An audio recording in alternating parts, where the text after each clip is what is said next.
Cibulka, ahoj. Serus, Saško. Dobré ránko. No dobre, no ja už mám predpoludnie, koľko je hodín? 9.55 presne. Ja to tak spokojne flákam. Ako sa ti darí? Víš čo? Ale dobre teraz celkom. Kúpil som si dron a stihol som rozbiť. Hneď prvý deň. No tak si lepší, jak ja.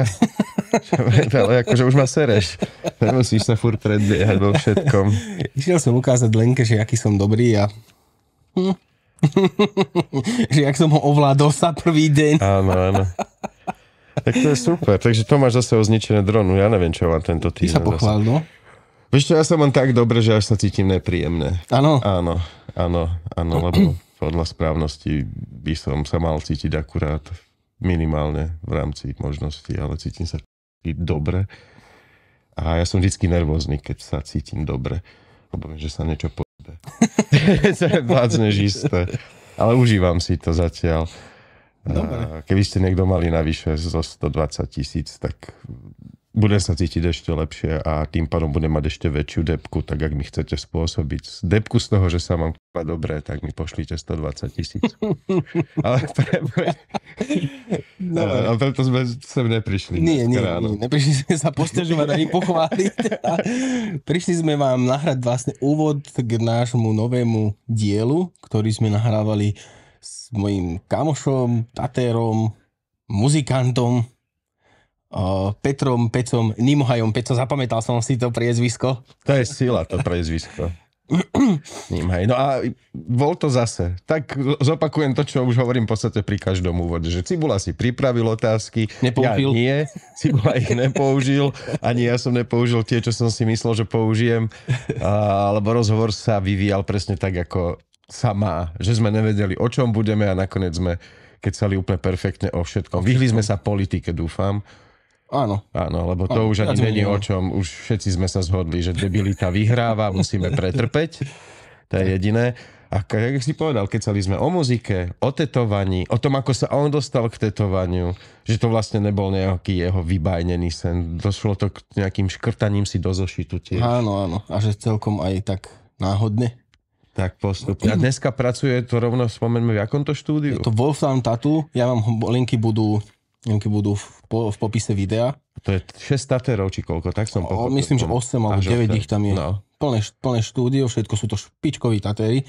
A keby nás tam a videl som ich YouTube neblokoval za nahotu, tak vám ukáže Cibula svoj hrudník, ale nemôžeme, lebo boli by tam bradavky. A bradavky, to je hrozná vec, že? To už by mali malým deťom vysvetľať bábetkám, že bradavka to je hnus.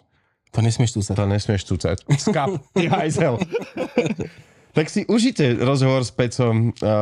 Minimálne ako takú náplast na tú debilitu a nenávisť, agresivitu, hlúposť, ktorá sa šíri internetom, to bude celkom dobrá náplast. Taký obyčajný rozhovor. A užite si to minimálne tak, ako sme si to užili my. Lebo bola s Pecom fakt sranda. Bolo všetky posledné rozhovory, čím ďalej, tým viac mám z nich radosť. Nemyslím si, že asi poslucháči možno nie, ale nám to za to stojí. Určite. A ak sa vám naša tvorba páči, tak nás môžete podporiť, pod videom sú linky a prípadne môžete nám darovať aj 2% dane, ale to mi napíšte do súkromnej správy a ja vám to vysvetlím, lebo tam je to také troška komplikovanejšie. Áno, bude to na združenie Free Pepo, pod ktoré sme sa rozhodli zaradiť podcast. Kúpim ho. Tak, kúpi si ma. Saško si ma kúpi. Áno, a už Cibula nebude svojprávny a môžeme ho dať zastreliť. Dobre, už trepeme 2 na 3. Užite si to, utekajte počúvať, pozerať. Čaute. Užívajte, čaute. A že písali na ministerstvo, že s pacientom, aspoň tých s rakovinou, ktorí sú na chemkách, tak nám odpísali, ono to akože... Keď si tú vetu 6-krát prečítal, tak z toho znelo, že máme tu kopu fetu na predpis. Na čo chcete ešte marihuanu? Hovorím, a tu vôbec nejde o to, aby sme boli zjetí. Akože vy ste to celé zle pochopili na tom ministerstve. Aby ste boli zjetí, máme tu kopu a vymenovala nám tam všelijaké tabletky. Ja som z nich umrel, akože to je úplne bohové. Oni nechápu to, že hulo neholia ľudia preto, aby boli mimo, ale pretože to má aj blahodárne účinky na telo. Áno. Oni to berú tak, že však si z toho len odžubaný. Nie len to, tak už len hulenie samotné, aj keď to určite je lepšie jesť. konopné výťažky, lebo sú vo väčšej miere sa ti dostanú tie pozitívne látky do tela, ale samotné hulenie ti znižuje histamín. Už aj to THC, ktoré do seba dostane, že aj v tých množstvách proste dokáže a potlačanie bolesti, však to sa ani nemusíme, ale akože lepšie je určite silné koncentráty maste. Dobre, tak host je tvoj viac menej. Náš host je, tvoj host. Môj dobrý Ahojte, kamoš. vážení poslucháči a sledovatelia, a Cibula vám predstaví a možno vás aj pozdraví vášho hostia. Čaute ľudia, vítajte pri ďalšom pokračovaní nášho úžasného podcastu v Práčovni. A dnes tu máme môjho osobného tatéra. Okrem trénera. Okrem toho, že kamoš je ešte aj môj osobný tatér. A je to Peter. A to meno či priezvisko si neviem ani za Boha zapamätať. Takže... Nimohaj, ale to je Nimohaj. Celoživotné tráble. Zaujímavé inak, priezvisko. Ja som to googlil. Inak ahoj, Pec. Ahoj. Kam som vám poslal? Čaute. Ja som to googlil a my neexistujeme skoro nikde, okrem že Žilina a okolie, aj to dedina, odkiaľ som. A potom som našiel nejakého Nimohaja, desi na juhu jedného, čo sa tam asi odsťahoval. Ale ak nejaký Nimohaj sa nájde, tak čau, je nás málo. Ale tam u nás na dedine sme, že jedno z prvých priezvisk, čo sa akože vyskytlo, čo sa v kronikách datuje, ale nikde inde, tak asi moc necestujeme. A aj viete, že či ste prisťahovalci, či ste podľa toho priezviska? Dokonca to aj niekto hľadal a viacero ľudí nám hovorilo, že či to nemá pôvod v maďarčine. A potom niekto hovoril, že nie a niekto hovoril, že to znamená, že bez vlasy niečo, takže to možno sedí, neviem. Niečo z nem. Cibulka je časté priezvisko? Netuším, ale v Seredi je málo, neviem, či je niekto okrem nás ešte Cibulka. Potom sú Cibulka a Cibula. A to je také typické slovenské asi priezvisko. Áno, my sme bezmekčená Cibulka. Ale moja babka je tiež od Žiliny, ona je bola, ty kokos, teraz ma zabíja, ak sa volá tá dedina. Ale od Žiliny, hej? Pri Žiline. Lebo na Kopaniciach. Či ty nebudeš mať nejaké nimohajovské gény v sebe. Vlastne nakoniec zistíme, že sme bratranci.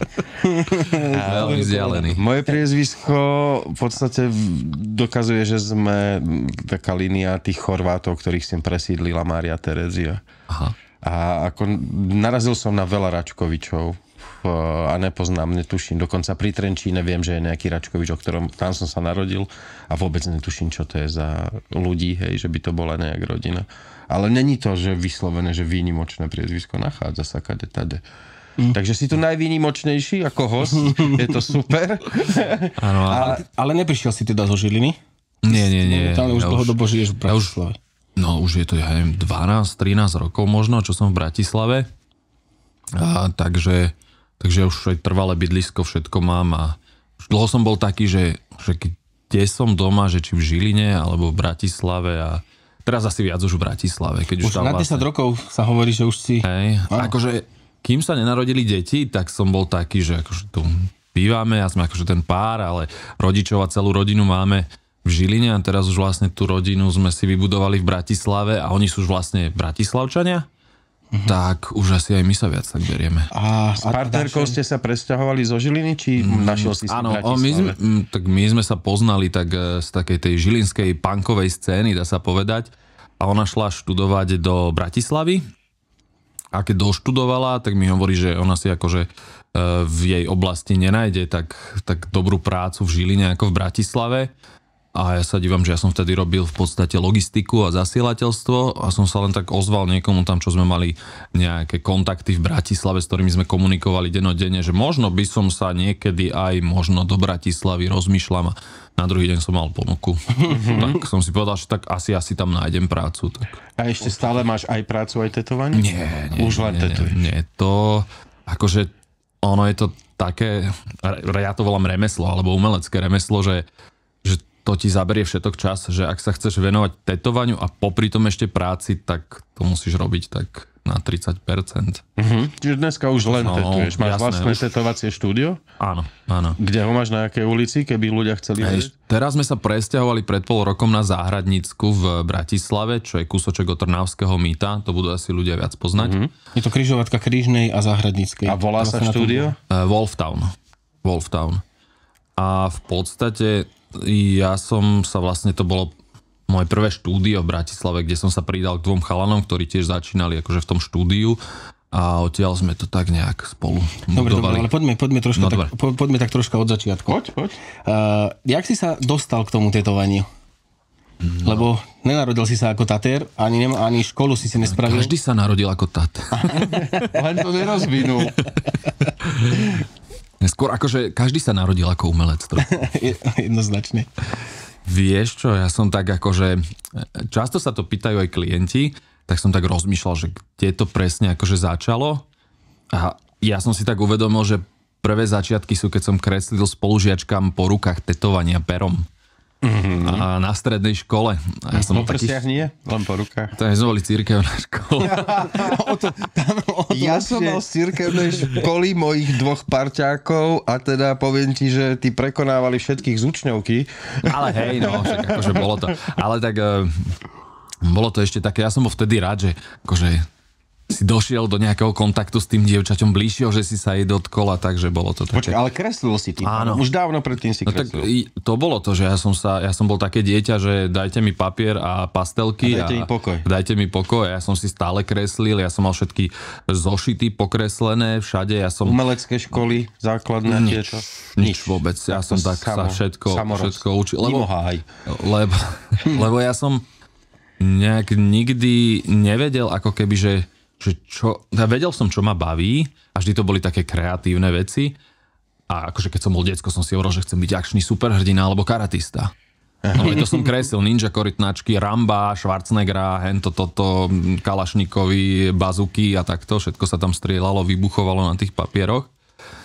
Ale keď som hovoril, že ja chcem byť karatista, tak mi povedali, že to nie je zamestnanie. Ja, že aha, že keby si chcel byť hokejista, tak to je v pohode. Karatista, že to nie.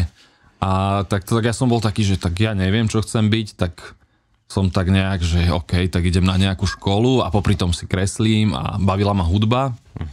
Tak som nejak v tom, keď som sa dostal už na tú strednú obchodnú akadémiu, takú, že proste som sa tam... Náhradný Gimpel som to vždycky volal. No ja som sa tam dostal tak, že my sme boli ten prvý ročník, čo šli do deviny, že stále boli tie 8-ročné základné, aby sme šli do deviny a oni brali nejakých iba 30% tých žiakov. My sme, ty si 85-ka? 83. No, ale ono to išlo 3 roky, to šlo. Bolo najskôr, že 30% žiakov šlo do deviny, potom 60 a potom všetci. Aha, lebo ja som bol prvý, čo sme išli, že všetci. My sme nemali možnosť. Ten rok pred nami ešte trieda, čo bola, tak oni ešte, niektorí išli z 8, niektorí z deviny.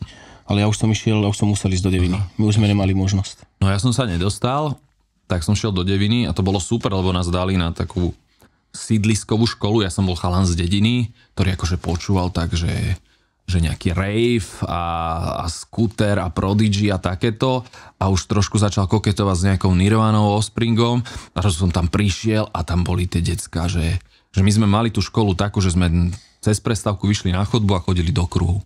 No ešte toto stále existovalo. A ja som prišiel celú školu. Ja som prišiel, tam som si sadol, prišla tá prestávka, ja som sedel a sa dívam, že henten tam rozbíja dvere, henten tam vyhadzuje diktaktové zošity von oknom, henti išli fajčiť cez okno a ja som sa tak pozeral.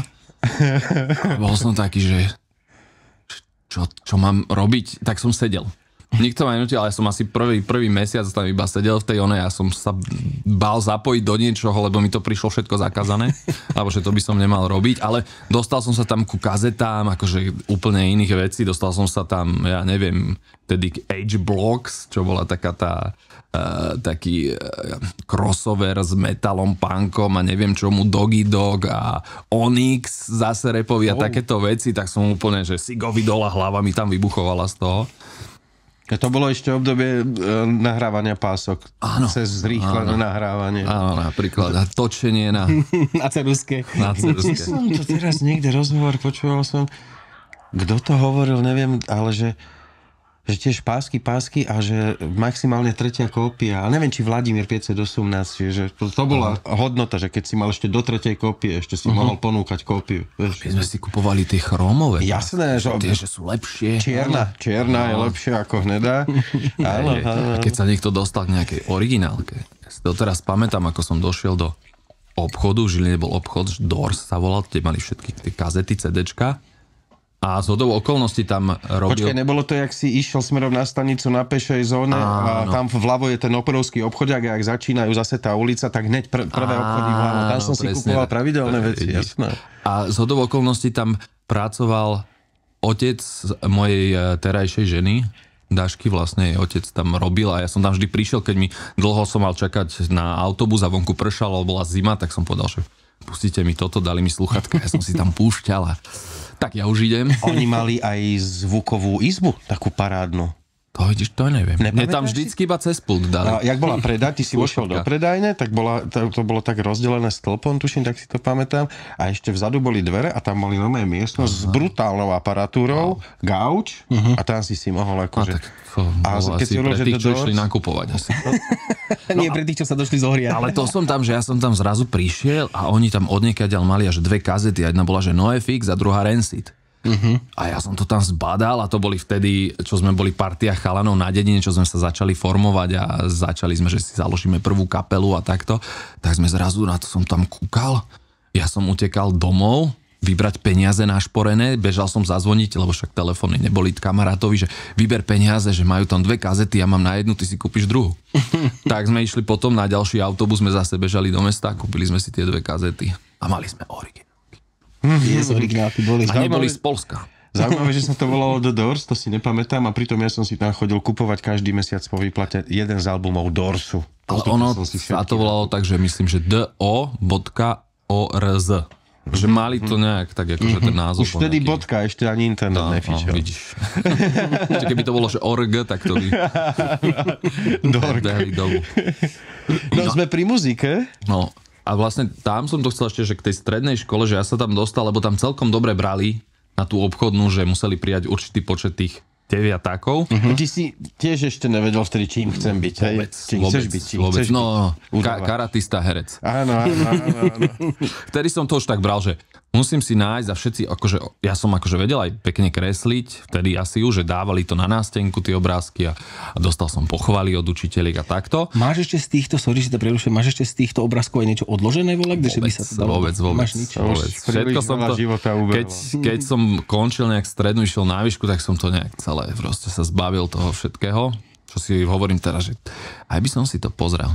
Ale niekde som našiel ešte, ja som párkrát kreslil do stredoškolského časopisu a kde si na internete som tam našiel, že som robil nejaký obrázok do školského časopisu. A ty si bol na tom, jak ja som tiež nevedel, že čo bude. Vieš, ma opýtali, musíš na nejakú stranu nejakú. A som vtedy za Baču.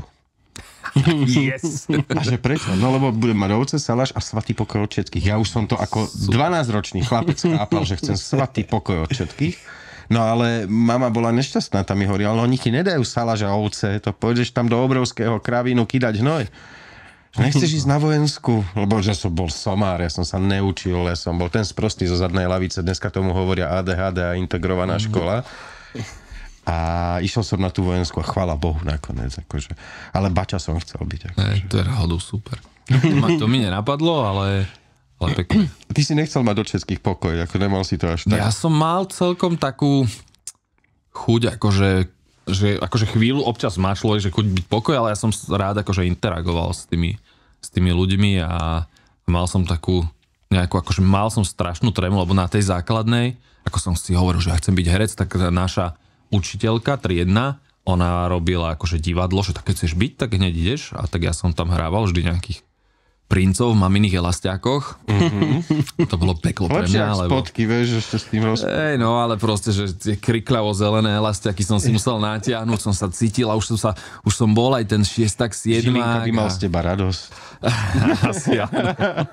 No, takže mal som strašnú trému vždy a necítil som sa tam prirodzene, ale stále ma to tomu nejak ťahalo. Aj keď akože som musel ísť cez také veľké nepohodlie k tomu, ale ma to celkom bavilo. A preto ma asi aj akože potom bavilo, že z tej kapele, že ísť tam aj na to pódium a poďme hrať tie koncerty. Máš kapelu? No, áno. Ale teraz už máš inú kapelu, to zase viem ja. Kedy si začínal v kapele, s jakou kapelou? Počkaj, sme na tej strednej školy, toto super, a aby sme to prepojili. Hej, že a rozhodol si sa ísť na obchodnú z rozbíjania dverí a neviem čo všetkého, čo ste tam... Tú školu zavreli potom. sa nedivím, Keď už tam neboli dvere, okná. Použiť, vieš, ako, ale lavice zdevastované. Vybývaná už bola. A už na strednej škole si kapelu mal? Áno, v podstate to bolo asi tak, jak sme začali chodiť na tú strednú, ja si pamätám, že som mal peračník a už sme začali počúvať ten punk a už som si tam napísal tie prvé, že Konflikt, ešte vtedy Zóna A. Ešte Slobodná Európa, to určite muselo byť. SPS, Slobodná sa mi dostala trošku neskôr. SPS, áno. Potom nejaké kazety, čo som vôbec nevedel, čo sú za kapely, lebo to tam niekto nenapísal, tak ale, tak ale počúval som to a potom som to hľadal, že keď už bol ten internet, že čo som to vlastne počul. Že máme 100 000 fanúšikov po svete, len nikto nevie, kto sme. Ale to tak bolo, vieš, dostal si sa, však ja som takisto po sídlisku sme si posúvali takto kazety a to cez 1 000 000 rúk to prešlo a prvý si ešte nalepil tam ten pásik na tú kazetu, napísal si, čo to je, ale už keď to 13. kopíroval, tak ten už to bola iba páska. Toto je dobre, to si vypočuj. Paráda, dobre, to je, ale netušil si, čo to je, šumelo to, bolo tam rozumieť. Kapela s názvom Toto je dobre hrala rôzne štýly. Veľmi. Tak toto je dobré, je strašne dobrý názov pre kapelu. Tak môžete sa premenovať. Toto je dobré. Ja si tak pamätám, keď som našiel nejaké z tých starých kapiel, čo som počúval a mal som ich zafixované, že to bolo nahrávané v tej výchrici, ako keby, že už to tam šumelo celé a zrazu som to počul, ja neviem, na Spotify alebo na niečom a že oni tam majú klavír v tej pesničke. Alebo tam je solo nejaké proste, že to bolo nejak tam šumelo, šušťalo, trošku si tam ten text počul, čo to tam zaspieval a teraz zrazu to počuješ. A bol som až občas taký, že mne sa to až tak nepočuje, to nejaké vyčistené, nejaké to už nie je ono, už nie je to tá špina. Taká tá, ako Dášo o tom spieva, že špinavá a zašumená páska. Tak. No, to je rádio medzi kopcami a kamión za tebou. No, tak. Vtedy si tak človek pripomenul vždycky. Jak sa volá kapela, tá prvá? To ste založili? Prvá, no to bola taká, že skúšobňová. My sme sa chvíľu volali Cenzúra, potom sme zistili, že je nejaká taká kapela desi na juhu, tak sme sa premenovali na Not for Sale. Originálne strašne, už anglické. A keď sme išli hrať, my sme dokonca boli takí, že sme mali za sebou 2 roky na skúšobni, pesničky od toho, čo sme počúvali, ten úplný, že punk, až po to, keď sme už počúvali Sepulturu a Soulfly, takže tam boli všetky štýly dokopy a že ide mať prvý koncert a my, že musíme tým ľuďom zahrať tie pesničky takým, čo nás nepoznajú a vidieť tie naozajstné reakcie. Nie tým kamošom, čo ti prídu robiť to prvé, my sme práve, že nechceli tam kamošov. Tak sme si vymysleli úplne iný názov, aby nikto nevedel. Boli takí nejakí. Aj tak sa o tom dozvedeli, nejakí prišli a bolo super, že prišli. Nazvali sme sa Tina's Black Visit, lebo Bubeníková sestra bola v Anglicku na čierno. Tak sme to nazvali, že čierna návšteva. Naša angličtina bola super, no. Takže vlastne potom sme sa ďalej volali zase Not for Sale, mali pár koncertov, to skončilo. Na čo hráš? A tam som hral na basu a občas nejaké vokály som dával. Potom som začal s jedným chalanom, ktorý mal predtým nejaké kapely, bol to už skúsený bubeník, mal kapelu, volal sa, že Lycantrop a išiel znova rozbiehať na novo a tak ja som sa dal s ním dokopy a skúšali sme nejakých muzikantov a potom som z tej mojej pôvodnej kapely posťahoval akože ostatných, som im povedal, že dobre, že mám kapelu a my sme vtedy strašne stagnovali a v podstate kvôli bubeníkovi ja som mal zrazu bubeníka, ktorý hral. Akože veľa vymýšľal a chcel hrať a mal ten drive. Tak producentský feeling aj mal teda. Hej, že... Aj celkom akože on bol taký, že vedel okolo seba tých ľudí dostať. Časom človek zistil, že trošku tak rozprávkár, ale tak to je mimo toho celého, ale tam sme sa akože dostali k tomu, že sme prvýkrát išli akože aj nahrávať do štúdia, aj všetko, že mali sme koncerty a vtedy akorát tak nejak bola tá doba, že sa začínalo hrať a my sme začali robiť koncerty v Žiline, ešte proste, že po krčmách a tak. A tam zrazu, že prišlo že 40 ľudí na prvý koncert, potom sme robili nejaké ďalšie akcie, už 50, 100, 200 ľudí a už sme boli takí, že sa to zrazu rozbiehalo, prišla taká tá hardkorová vlna a my sme hrali taký ten hardcore ešte s nejakým punkom, s metalom, také domixované. A proste bolo to super, že prišlo 300 ľudí na koncert, keď bolo lepšie, keď bolo horšie, tak len 200.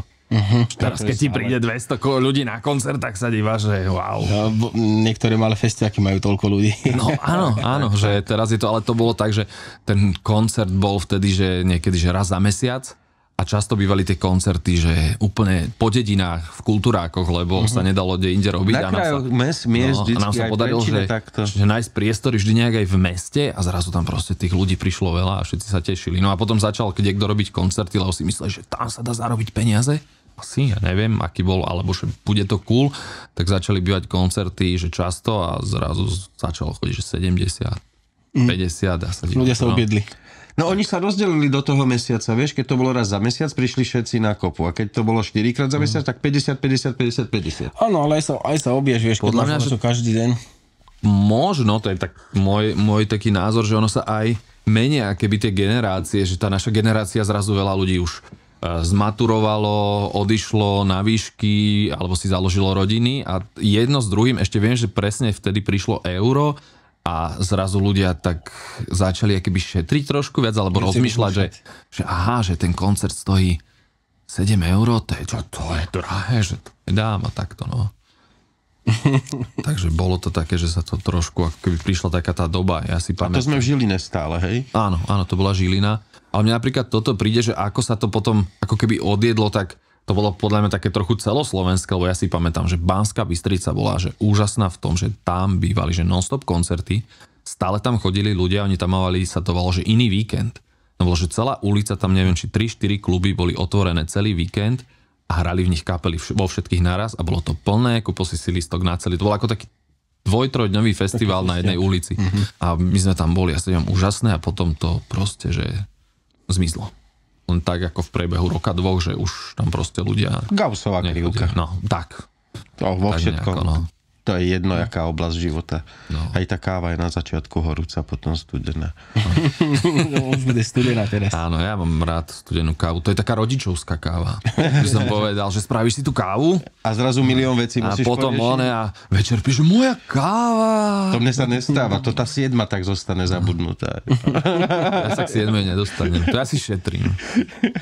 Šetrím si tú kávičku. No dobre, a takto si teda kapeloval a to kreslenie si prevádzkoval? No ono to bolo zvláštne, že ja som potom išiel na výšku, lebo stále som nevedel, čo chcem robiť, ale zistil som, že nechcem ísť na vojnu. A prišiel mi aj akože bol som na odvode a už proste, že ma aj odviedli, tak som sa prihlásil na výšku, že nech to trošku oddialím, lebo už to tak vyzeralo, že možno to budú rušiť, nebudú, tak sa mi podarilo dostať na výšku, to bol taký najväčší hnací motor môj, lebo ja sa dívam, že ja neviem. Nechcel si na vojnu, no, lebo tak ako mladý pankáč s kapsačmi, reťaz na krku, zicherky po tričku a teraz každá druhá pesnička proti armáde a ja tam mám ísť, že v živote. Toto bol aj presne aj môj... A vojna to nejdeš k armáde, to ideš slúžiť štátu na chvíľu. To je jedno, armáda a punk to proste nejde k sobě. Bol taký text. Ja som bol na vojenskej škole a punk ma naučili počúvať chalani tam. Áno, ako aj ja som mal kamarátov punkáčov. Prosil som na odvod ťažké boty, retaze, vybijané opasky, siďák. Ja som strašný alergik, ja nikam nemôžem ísť, doktorke som ja nechodil, ale keď som mi potrebovali ísť na odvod, tak toľko všetky papiere, aby mi potvrdila, ja jednoducho som alergik, ja tam nepôjdem. A ešte časť mojich spolužiakov boli odvedení a ja som bol 2-krát dočasne neodvedený a na 3-krát už keď som išiel, tak už to zrušili. Teda mal ísť, tak už to zrušili. Takže ja som sa tomu úspešne vyhol. Dobre, gratulujem. Ja považujem vojenskú školu a 2 roky služby v armáde v Žiline, však už špeciálov. Aha, jasne. Za to najlepšie, čo ma v živote stretlo, lebo to ma zachránilo pred mnohými zlými rozhodnutiami, ktoré sa mi ponúkali v živote. Tá disciplína, ten tvrdý režim mi v konečnom dôsledku do života priniesli veľa prospechu. Akože ale ja som povaha bezprízorná, hej? Čiže u mňa to bolo, je veľa ľudí, ktorí sú schopní riadiť si život aj bez toho, aby mali 6 rokov tvrdej vojny. Ale ja som presne ten typ, ktorý by to nevedel. Ja som si to potreboval. Podľa mňa akože tiež som stretol asi viac tou cestou životnou, kde si na tej základnej, strednej ľudí, ktorým by to asi prospelo a ľudí, ktorým by to asi akože by to asi... Áno, presne tak. Niekto na to není vôbec, ale niekto tam si z toho vie odniesť. A ono hlavne niekedy v živote nezaškodí robiť niečo, čo ti není povôli, lebo tak nejako takú pokoru získaš, taký väčší odstup od toho ega. No asi hej, no. Že keď si to ja som bol zaslúžiš. tínedžer, fagov, pokora, fagov, všetko. Ja som tam nechcel iba ísť. Ono to ti zostane do života, to není, že vtedy tam. Vieš, to tá skúsenosť životná, čo tam získaš. No, ale išiel si na výšku. No. Kam? Ja som zostal v Žiline na železničnú dopravu. Chcel som ísť aj do Nitry, tam na ekonomickú, že na poľnohospodársku a ekonomickú fakultu, že keď už mám tú obchodnú akadémiu, tak som šiel, že sice ma to akože nebaví, ale tak asi dobre, že ten môj mindset, ktorý mi akože som mal asi aj od rodičov a od okolia, že musíš študovať niečo s ekonomikou, dostaneš sa do kancelárie, budeš robiť za počítačom, vybavený na celý život. To bolo vtedy, takže ty si pán, keď proste robíš za počítačom a nemusíš robiť vonku, alebo nedaj Bože elektrikár, alebo niečo. Teraz čo? Elektrikár? Kachličkár. Sos. Áno. Kámo, V tej dobe to tak nebolo. Ale vtedy bolo, že hlavne musíš byť vnútri a pri počítači. Takže ja som, že aha, dobre. Akože ja som bol zase taký, že tak celkom, že poslúcham v istom zmysle, tak som si povedal, že dobre, tak idem, išiel som na tú výšku. To bolo utrpenie. To bolo, že jak som spomínal, že ja som taká skôr kreatívna osoba, že kreslenie, hudba, hranie, nejaké tvorenie. A tá technická časť a čísla si nezapamätám. Ja si zapamätám číslo ako znie, že aj kód ja si ho musím povedať, potom ho opakovať si v hlave ten zvuk, ako tie čísla proste, to je pre mňa strašne ťažké. Tak tam bola fyzika, matematika, geometria, elektrotechnika, štatistika, z tej som dokonca robil túto diplomovú prácu. No, proste katastrofa. Aj si ju dokončil teda. Aj som ju dokončil, ja doteraz mávam sú to nočné mori, že idem na štátnice. Idem na štátnice a nič neviem. A takto a už tam sedím a potím sa. Jasné, že si nič nevedel, lebo vy ste tam cpili, než študovali v tej Žiline. Ale ja som tam bol na 3 dní na intráku a utiekol som. Ja som nebol na intráku. Aha. To bolo to, že ja som sa veľa týmto vyhol, čo mi možno tiež zase zachránilo život. Ako tebe vojna. No.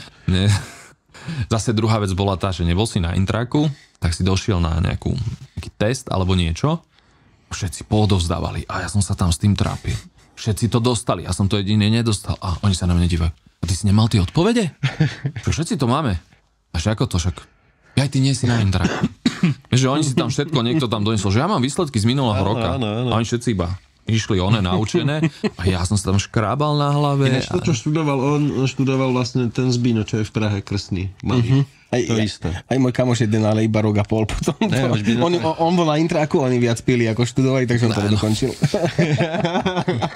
Ale tam ako vôbec sa nedivím, lebo hovorím, že tam som zažil najväčšie opiaše intrákové. A už počas tej vysokej školy si sa dostal aj k tomu tetovaniu, či ešte stále nie? To ešte nie. Tam akože už som začal asi tak registrovať, lebo tam už keď som bol na výške, mali sme kapelu, s ktorou asi tak najviac sme namutili vody, keby som tak povedal, Let's Get Fat.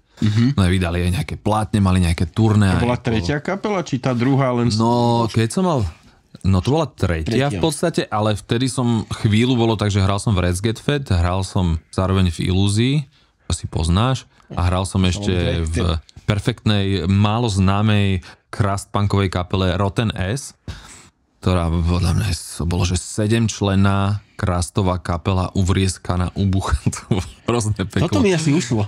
Rotten S, tam hral aj Julo, aj toto, aj nejaký, to boli dvaja speváci, Julo tam spieval dokonca.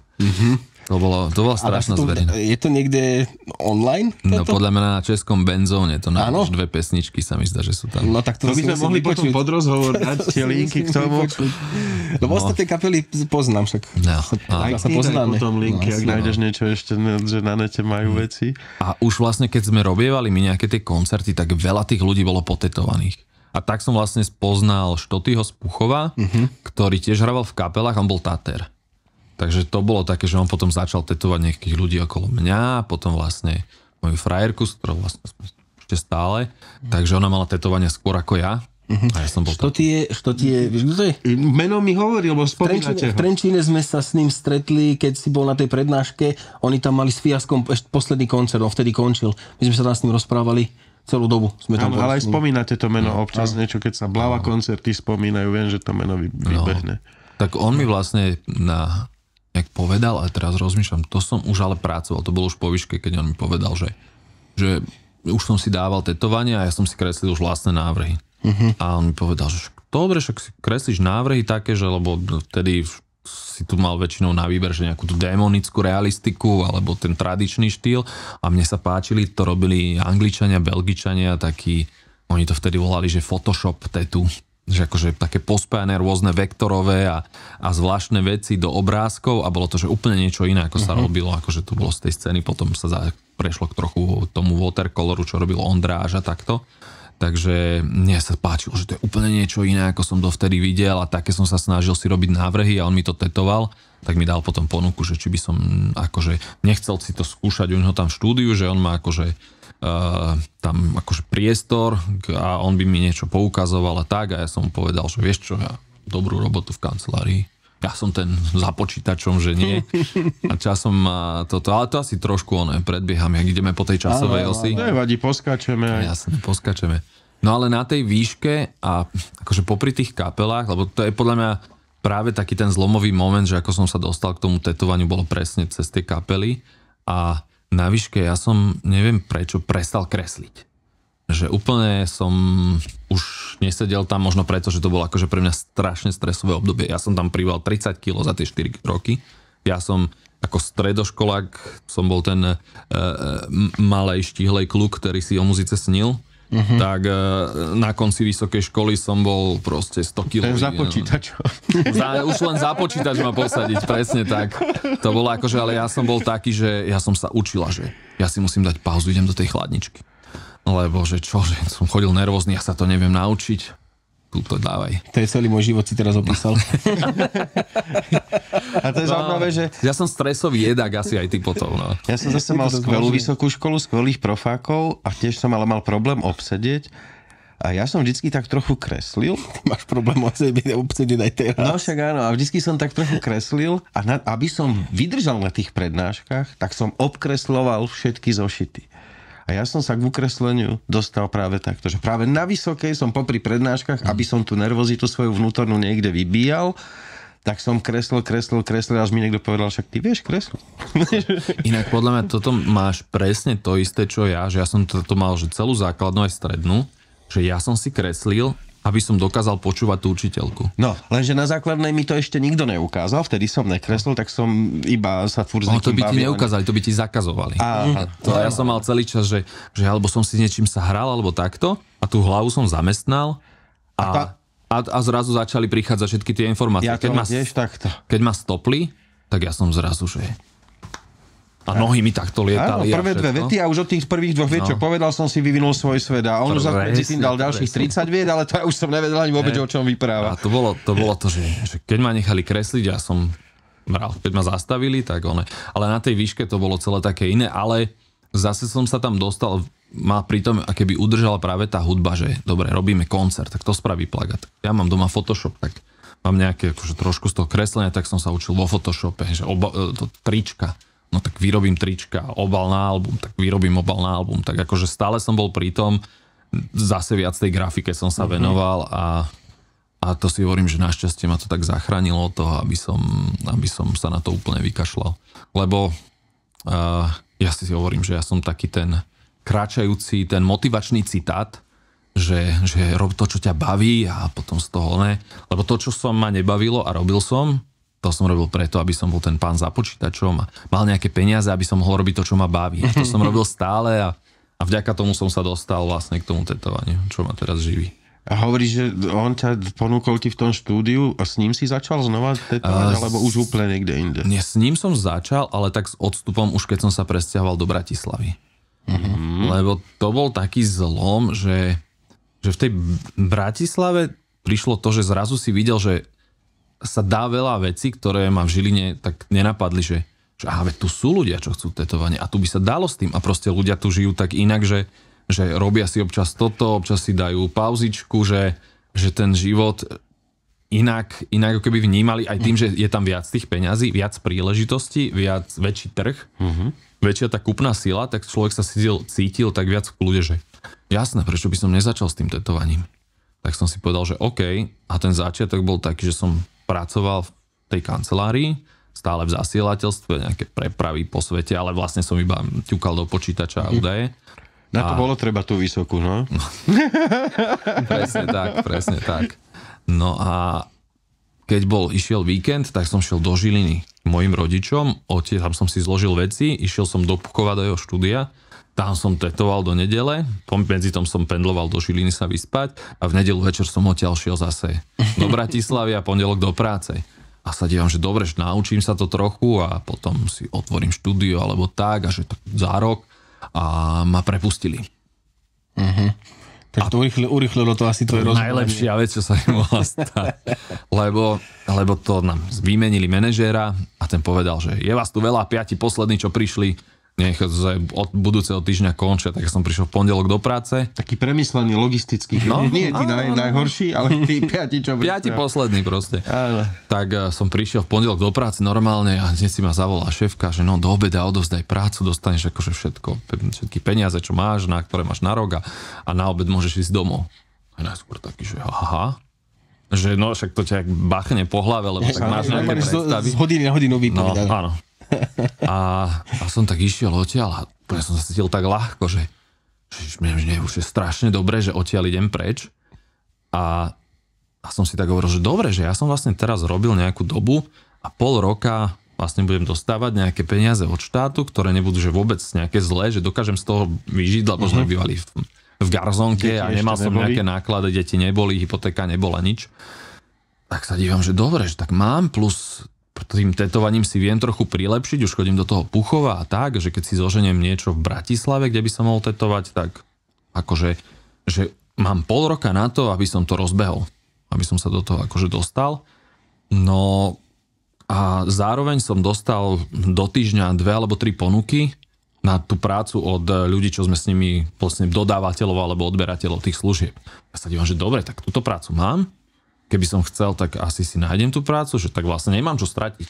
Že som si už, ja som mal tak často si hovorím, keď sa chcem do niečoho pustiť, takého iného, že čo je tá najhoršia vec, čo sa ti môže stať. Keď som išiel do Bratislavy, no najhoršia vec, že neúspejem a vrátim sa domov k rodičom, že nie je to super, je to krok späť, ale katastrofa to nie. Katastrofa nie, no však pri najhoršom dobrodružstve. No tak. A to isté s týmto, no však čo sa môže stať? No tak za pol roka pôjdem robiť to, čo som robil predtým, no. Tak asi v pohode a našťastie je to akože ja som vedel, že chcem sa učiť od tatérov, že nechcem to skúšať doma, lebo keď som chodil k Štotimu a on mi len tak povedal, a toto rob takto, toto rob takto, toto si takto nastav, takto si vysuň ihlu, toto musíš robiť takto. A ja sa dívam, že on mi tu teraz za 20 minút povedal niečo, čo by som sa 2 roky učil. Tak ja sa chcem učiť od tatérov, že ja sa nechcem učiť doma a proste robiť ľuďom zlé tetovania. Áno, tak som našiel tiež vďaka hudbe vlastne, že jeden z tých chalanov, čo mali to štúdio, bol Kubec, ktorý mal kapelu Point Blank Range, tiež taká akože dosť známa kapela na tej hardkorovej scéne. A my sme sa poznali tiež z nejakých koncertov, ale iba tak letmo, že čau, ahoj, dobre ste zahrali, taká klasika, tak vedel som, že otvorili to štúdio, došiel som za ním a hovorí, že jasné, však poznáme sa, mi vtedy tak povedal, on je taký, že strašný drive, on prišiel, jasné, poznáme sa, Antifak, hardcore, super, ideme na to, poď k nám. Ja, že dobre. Tak som a ja som to na začiatku, takže prenajímam si u nich priestor, že keď mám nejakých ľudí. A to mi zase pomohla tá muzika, že poznali ma ľudia nejakí a keď som povedal, že na tej punkovej, hardkorovej scéne je nás pár, akože tak povedané, že sa poznáme a všetci sme tak trochu kamaráti. Áno, každý s každým sa pozná. Áno, a veľa ľudí, že čo ideš tetovať, super, ja chcem mať od teba tetovanie. Že keby som len tak z ničoho nič si povedal, že idem tetovať, tak a teraz koho? Kde? A takto sa mi tí ľudia ponúkali, ja som za to strašne vďačný, to bolo, že úžasné, ja som sa cítil vtedy jak Alenka v ríši divov, že zrazu som ešte ani nezačal poriadne tetovať a už mám na každý týždeň aspoň jedného človeka, čo bola že pecka a tak sa to nejak časom vyvinulo. Takže ty si vlastne hneď prvé tvoje štúdio bolo Wolftown, kde si doteraz. Áno, v podstate, hej. A dneska už je to tvoje štúdio. Tam je to také trošku zvláštne, že oficiálne je, že jeden konateľ, my sme živnostníci, ktorí si akože platíme ten spot, ale v podstate je to stále tak, že my máme porady, kde sa proste stretneme, teraz je nás tam, koľko je nás tam teraz, 8? To je takto obrovské štúdio. Veľké. Dosť, ale my sa tam stretneme a že OK, každý si akože vieme, že máme tú poradu, každý si premyslí, čo by chcel prebrať. To je tvoje domovské štúdio. Áno, tak by som to povedal, že sú tam tak prirodzene ľudia, čo sa tomu viac venujú, tak majú takú prirodzenejšiu autoritu tam, niekto to má taký, že akože mne je jedno, niekto sa viac, na niektorých veciach mu záleží, akože áno, dať dokopy 8 umelcov a nájsť v niektorých veciach nejakú spoločnú reč a prelínačky, no niekedy je to, ale dohodli sme sa, že normálne si povedzme do huby, vynadajme si, vyčistíme to ovzdušie a často sa to deje a je to asi dobré, aj keď to niekedy akože potom je to také, že chvíľu husté aj tá atmosféra, ale... To som tam nikdy nezažil, že už som tam bol... A nechodíš na porady. Ja na porady nie. Ja tam chodím si len poležať, ale teda to musím povedať, že oni sú tam fakt, že kto tam kedy je, kto tetuje, tak s tým je tam sranda. Vždy, či je tam Tomáš, či tam bol Dubák, či tam bol Kubec, no hocikdo, proste hocikdo, všetci boli, vždycky s nimi bola sranda. To je, lebo ja to strašne rád takto počujem, lebo ľudia akože dávajú nám tento feedback a my to tak berieme, že jasné a dobráme sa, kecáme z prostosti, niekedy si hovoríme, že je tam nejaká babenka, čo asi ja neviem, čo robí, že my sa tam bavíme o úplných hovadinách niekedy, že ja keby si prišiel možno do takého filmového barbershopu, vieš, že sa tam si tam nadávajú, neviem čo. Ale tí ľudia vám tam ležia 2-3 hodiny, takže... Ľudia tam ležia 5-7 hodín. No, takže to je dobré, že máte tento skill. Áno, a je to podľa mňa práve to, že si akože tie veci možno nejak vyjasňujeme spolu a že to tak nejak ťaháme spolu, že to tam nie je také, že idem do práce, zase tam bude ten šéf a budem tam musieť ísť do 6, že v podstate každý z nás si sám určuje, kedy, koľko robí, podľa toho, ako má klientov, ako si to nastaví, že keď nechcem, tak tam už nemusím ísť, len musím platiť ten nájom a tieto veci, takže akože je to na mne a každý si robí tú svoju agendu a zároveň máme dohodu, že ťaháme akože všetci aj za to štúdio a robíme nejaký ten marketing pre štúdio, že si navzájom tak pomáhame veľmi a sme pod jednou značkou, ako keby taká nejaká manufaktúra, že je tam viac tých, ja neviem, keby som to prirovnal, čo je nejakým rezbárom alebo maliarom, že sa zdieľajú jeden ateliér a pod jednou značkou. Aj to máte tak, že príde ti klient a ty povie, že vieš čo, toto ti lepšie urobí kolega, že on je na tejto veci. Áno, máte to takto. Áno, presne, toto je aj to je super tým pádom, že dobrá vec, že sa to nejak tak prirodzene usporiadalo, že ten robí takýto viac štýl, tento taký a každý má ten svoj štýl ako keby zmáknutý. A keď príde za mnou niekto, že chce realistický portrét alebo ja neviem niečo, že úplne geometrické, tak poviem, že OK, že tuto je kolega, že dohodni sa s ním, že kto je u vás na tieto realistické veci? U nás a teraz máme v podstate dvoch, ale jeden je vlastne na také tú čierno-bielu skôr realistiku a druhý robí také farebnejšie a viac tam dáva takú nejakú surrealistiku a abstrakciu do toho. Takže a obidva sú akože podľa mňa, že super, že ja viem, že za každého z nich sa môžem zaručiť, že chod za ním a spravíte to akože jeden z najlepších, čo akože sa môže stať a to je, inak to je taká vec, že čo my sme tu tak naučení na Slovensku, že jasné, že mám tetovanie od toho, ale že my máme, že fakt brutálnych taterov na Slovensku, že napríklad aj ten od nás Tomáš, čo robí realistiku, tak je, že podľa mňa, že špička v podstate na svete. Ja som si pozeral teraz naposledy, čo robil toho, keď som bol u vás, tú nohu mu dokončoval. Áno. To bolo fakt, že umelecké dielo. Tak je to plnohodnotné umenie, len tvoje plátno je koža. Áno. A technika je trošku špecifická. Ja pozerám, že tvoje tetovania nie sú nejaké plné farieb. Máš tam niekde červená, vidím tam zelená, biela, ale veľmi jemne.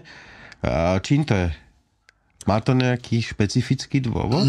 Možno je to aj tým, že ja tiež robím takéto tetovania trochu, že sa mi páčia, že robím väčšinou čierno-biele, a s trochou farby na dodanie niekde nejakého detailu, alebo niekedy je tam viac, niekedy menej farby, ak si ako keby ten dizajn vypýta. A ja som si dával tie tetovania robiť tiež od iných taterov, ktorí sa mi páčili a sa mi práve páčili asi také tiež tie dizajny, že akože nikto mi ešte na to takto ako nezareagoval, ani som si to tak nejak neuvedomil, ale keď to teraz hovoríš, tak vlastne áno, je to tak, že Dneska ľudia zvyknú fakt, že tie plnofarebné, veľká červená plocha prechádzajúca a tak, že majú to... Jo, pozri sa. Ale tak máš jeho ako Tatera. Áno. Tak to si ho vybral, to je asi jedna z tých vecí, že nerobíš tieto veci. Vieš, kde som si prvýkrát ináč spomenul, teda ty spomenul, že chcem si dať do teba robiť kerky. Podľa mňa na Fatfeste, ale... Nie, na legendárnej Trangoške. Fakt? Áno. To ste boli triezvi úplne. Vieš čo, vtedy ešte možno, že aj hej. Akože je tam malá pravdepodobnosť, že sme boli triezvi ešte, ale pravdepodobne hej. A pamätáš ešte aj, čo si mi povedal, že čo ty mám napísať? Ja vôbec neviem, že sme sa o tom bavili. Že napíš mi do mailu, že hej. To si pamätám, jak boli dneska. ste úplne triezvi. Tak toto som ti hneď napísal do mailu a ty cez týždeň si mi potom písal a vlastne potom vzniklo toto. Wow, super. Koľko rokov to je dneska, čo vlastne, že tak, že už si tá robota, vyhodili ťa a povedal si vlastne, už si mal aj ten skill, pravdepodobne, a tetujem, hej? Koľko je to rokov teraz? 10, 11. Ale neviem, čo myslíš, že mal som ten skill. No, lebo už si trénoval, hovoril si, že už si predsa v tom Púchove skúšal veci a tak a medzi tým ešte si stále robil, čiže ty už si ten skill. To není tak, že si sa začal učiť, tak sa pýtam, že už si vlastne... Ako kedy si bol Ono je tam taká zaujímavá vec v tom tetovaní, že to je asi ako strašne veľa veciach, že tam sa začneš akože učiť, niečo akože to tetovať a v podstate nikdy neprestaneš. Sa učiť. Sa učiť, lebo stále sa si máš čo zlepšovať, začneš si úplne inak vnímať napríklad ten samotný dizajn, ako ho ukladať na telu, potom zrazu začneš robiť väčšie veci a si povieš, že však ja toto môžem robiť takto a stále to je akože ako pri veľa veciach ten progres na začiatku je akože obrovský od toho, že chytíš prvýkrát do ruky ten strojček a sám si nachystáš ten spot, to sú obrovské akože kroky a potom už sa to akože jasné tak spomalí a už to ide po takouto s kontinuálnou systematickou prácou a že to robíš stále a často tak prichádzaš na nové a nové veci, prístupy a možno ešte aj vďaka tomu, že je nás tam toľko, že prídem pozrieť, čo robí ten druhý a pozriem, že wow, že on to vymyslel takto. Alebo ja idem sám, že otláčať to tetovanie na človeka a príde kolega, u nás je na toto vyhlásený kubec, že príde, že kokot, že to čo, však to sprav väčšie, počúvaj, otoč to takto, tadiaľ to pôjde taký had, tuto odtiaľ vylezú veci a ja, že dobre, že super, akože teším sa, lebo často býva ten klient taký, že sprav to trošku menšie, trošku ako vec. Tak tomu to daj odtiaľ to po koleno. Presne. Okolo prdele cez pišinu. Presne toto bol môj prípad, že keď som tam prišiel, Peťo mi spravil tento začiatok a ono to bolo, ja som chcel prsákať. A Peťo mi to spravil a bolo to asi takéto, a Kubec ide okolo, že a to vyzerá malé, pozri sa, aký tam má veľký plác, takto. Došol druhýkrát, ešte stále to je malé. Bude ti to vadiť, keď to bude také veľké? No, a už máš ten hrudník dobre cez čáraný. Tak ideme teraz v stredu. Streduje? Nakoľko to ešte máte? Teraz ešte jedno a potom si dám na chvíľku pauzu, lebo mám nejaké veci, ktoré potrebujem si doriešiť najprv. A tam potrebujem vraziť peniaze. No do leta by si mal, potom už nemôžeš odnať. No aj sen, potom budeme pokračovať. To ti potom... Dobre, to sa poviem. Rozprávame. Ale čo je akože dobre, lebo on to tak aj robí, akože, že tie jeho veci sú akože obrovské. On robí proste, že chrbáty, celé nohy, celé ruky. A ja možno, že sám, kým by som sa dostal k tomu, že idem robiť takúto veľkú vec a takto, že vnímam to, tak by mi to trvalo oveľa dlhšie, ale s tým, že on to akože dá už na ten svoj level, tak ja to akože dobre, že to je na mňa moc, že úplne si to neviem predstaviť a neviem si to vizualizovať, tak do toho nejdem, tak ja si to tak akože trošku zase prispôsobím sebe, podľa toho, aký je klient otvorený tomu, že s čím prídeme, tak to ešte keby doupravíme, ale väčšinou to tiež pomôže, že ten klient, že aha, že tak radšej ideme na tú tvoju verziu, čo si vravel trochu väčšie. Akože super, lebo väčšinou vidú z toho, že teraz to znie, keby sme tých ľudí sa snažili do niečoho manipulovať, ale nie, akože na konci dňa, že príde niekto trošku skúsenejší v niečom a povie ti, takto to bude lepšie, tak to pre toho klienta je to lepšie. Určite, ja viem, že to je lepšie. Vy to robíte roky a každý deň a ty vieš presne, že... Ja budem hovoriť zase teraz za seba, čo som mal. Povedz mňa, to je pekný feedback, ja sa teším, že dostanem nejaký. Však som ti to hovoril teraz naposledy. Prišiel som si pre predlaktie. Odišiel som s rukávom. A prišiel som si pre hrudník a krk a už mám celý front, takže ale vyzerá to super. Ako ja som s tým brutálne spokojný. Moje ženy, prvýkrát, keď som jej to poslal, takže Ježiši Kriste, také veľké, ale teraz hovorí, že kokos, jak to brutálne vyzerá, už mi závidí, už sa chce ísť naketovať aj ona. Čo si prvýkrát poslal? Dick pic? Nie. Také je to veľké. Keď mi to odtlačil, lebo ja som stále šiel z domu s tým, že idem si pre hrudník a krk. A poslal som jej fotku a tak to vlastne od krku až pod pupok. No, ale takže je to dobre. Nestalo za tých 10 rokov, že by niekto prišiel a povedal, spravili sme to moc veľké. Stal sa mi opak, že prišiel niekto a povedal, že no, mal si pravdu, mali sme to spraviť väčšie. A to bolo pre mňa taká výstraha, že dobre, že akože ten klient to chcel proste, nechcel sa dať presvedčiť, že viac sa to bude hodiť, keď bude trošku väčšie, a ja som ustúpil a on to teraz ľutuje. A ja si hovorím, a cítil som takú hlúpu zodpovednosť a tak, že asi som mal byť na ňo trošku tvrdší, alebo tak možno, že dobre, že dostal lekciu, keď to tak sprosto poviem.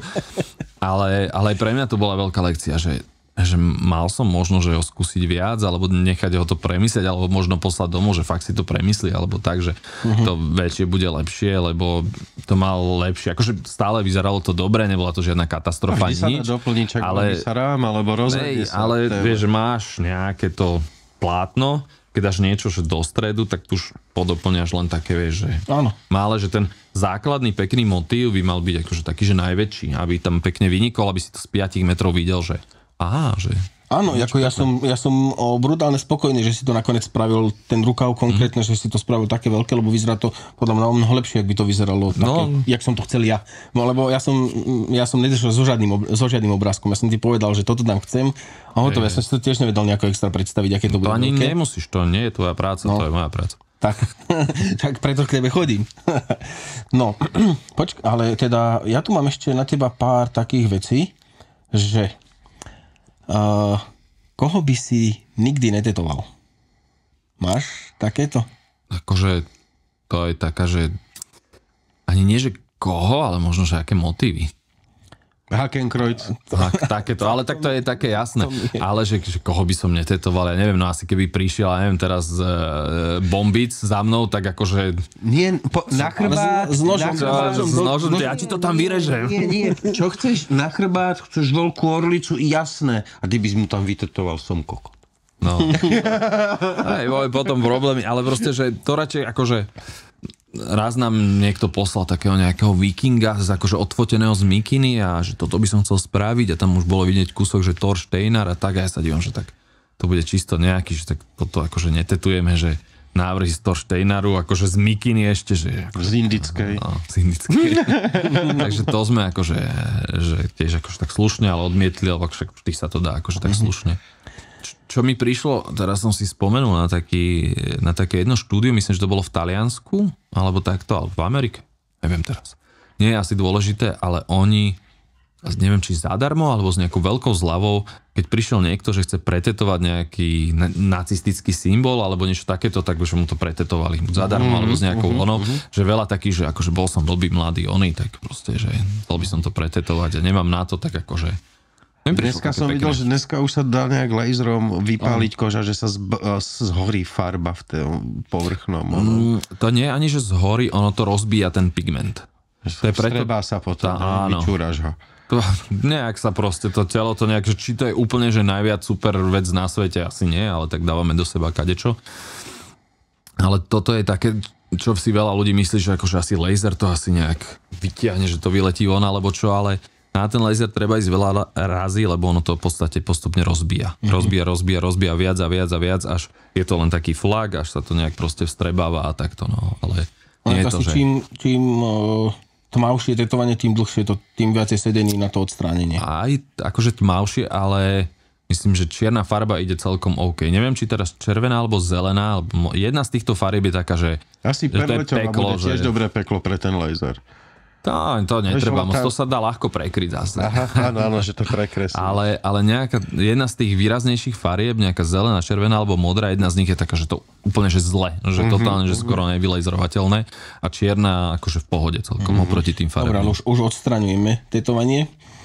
Aj to patrí. Ale ako prebieha celý vlastne ten od začiatku, odkedy klient ti zavolá, až potom, než má to tetovanie na ruke? Jaké sú tam tie fázy? Jak to máš rozdelené? No, že príde a vypýta si na nohu a ja mu poviem, že na ruku. Nie, ja preferujem vždy, aby došlo k tej osobnej konzultácii.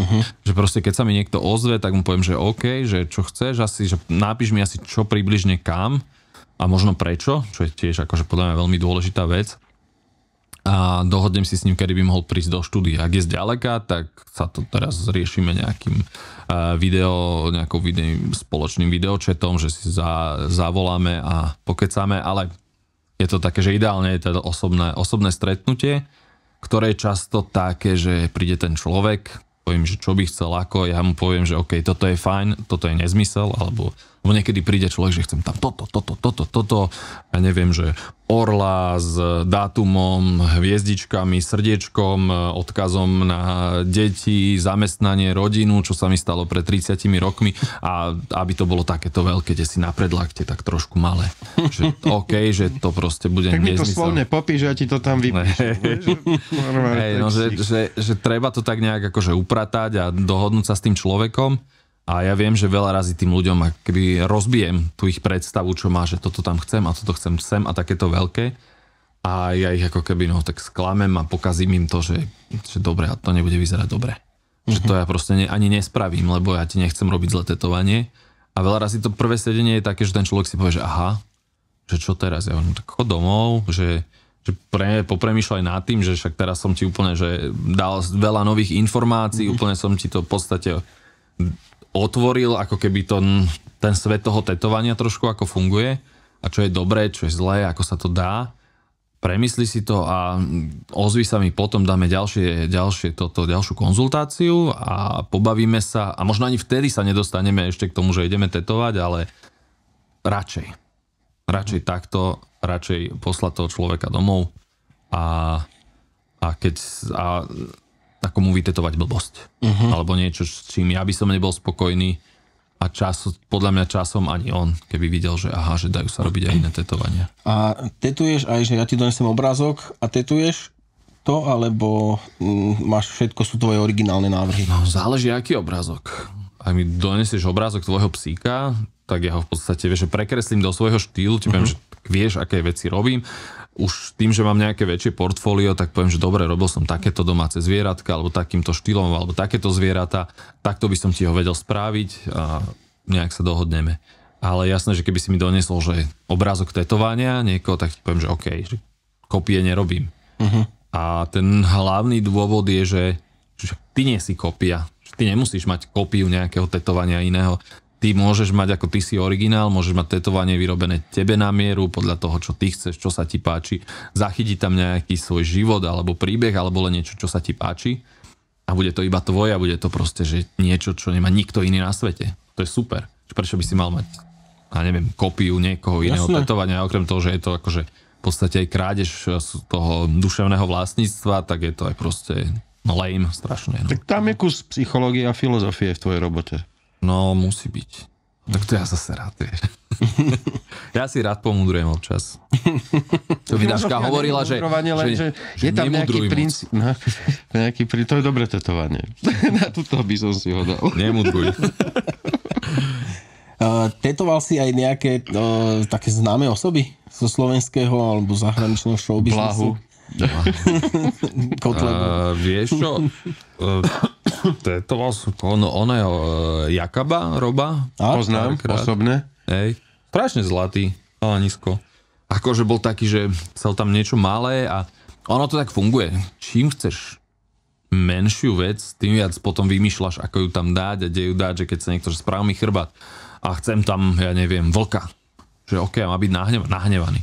Čo tam chceš? To ja už im jedno. A proste spravím obrovského vlka, už si tam podoplňam veci tak, aby to dobre bolo. Keby prišiel niekto správny, taký iba obrys vlka, že kde to chceš, túto presne, nie, túto posun to takto, trošku zväčšiť, zmenší a 2 hodiny to v podstate akože riešime iba toto. A to bolo aj tam, že potreboval to trošku poupravovať a tak, že...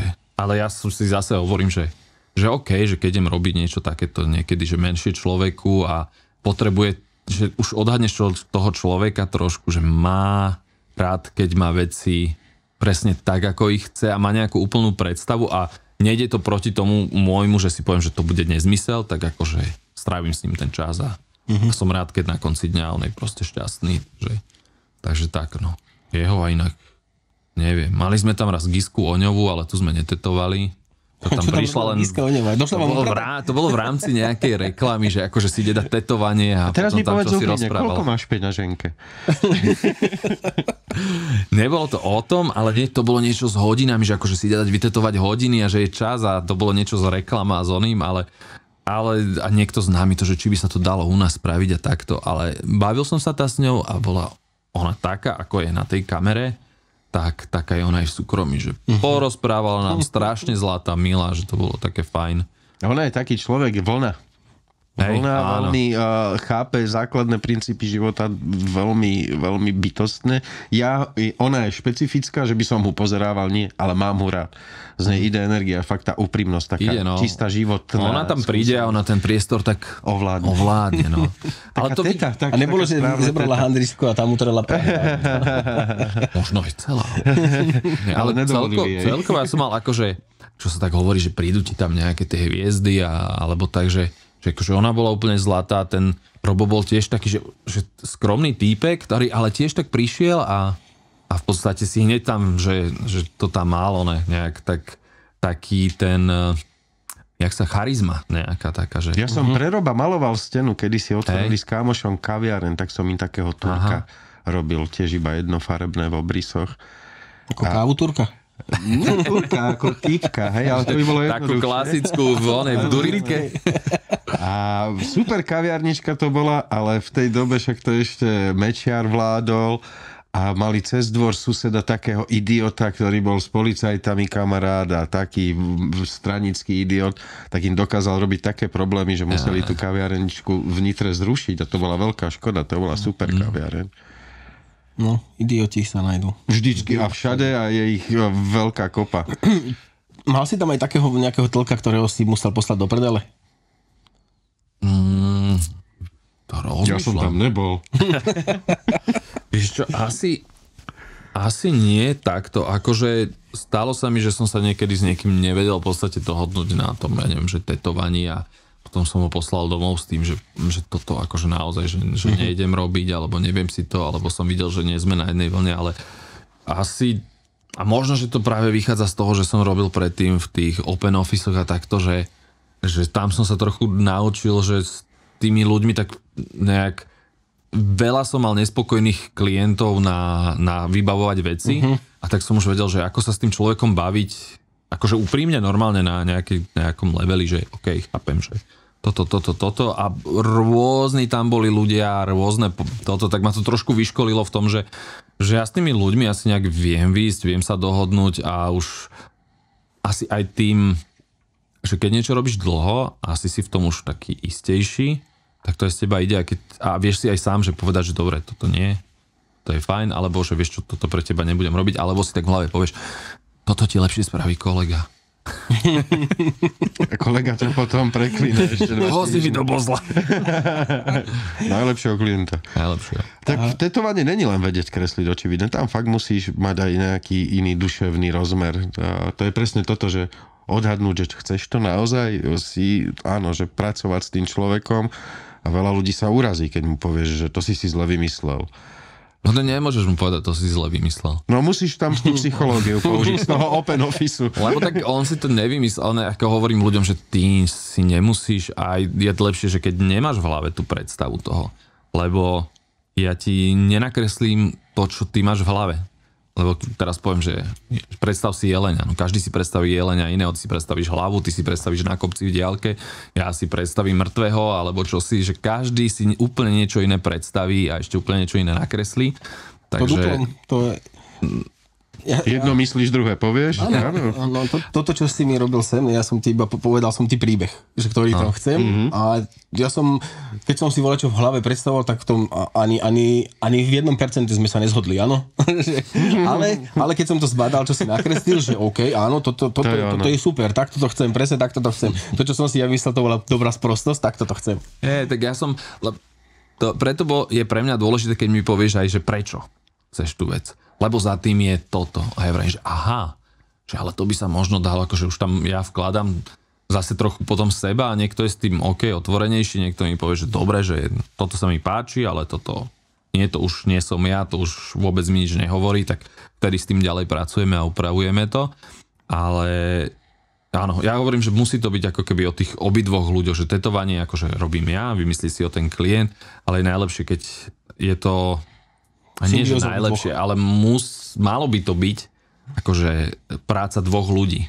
Že v podstate na tom sa podielajú dvaja ľudia, to nie je len moje tetovanie na konci dňa, ale naše tetovanie, keby som to povedal, že aj ja tak tam... ty si umelec a on je ten, kto užíva umenie ako také. Z toho horiaceho kostola som sa strašne tešil napríklad, to bolo super. A to tam tiež došiel Kubec, alebo kto nie? Tomáš, to došiel Tomáš a tiež povedal, že horiaci kostol ide.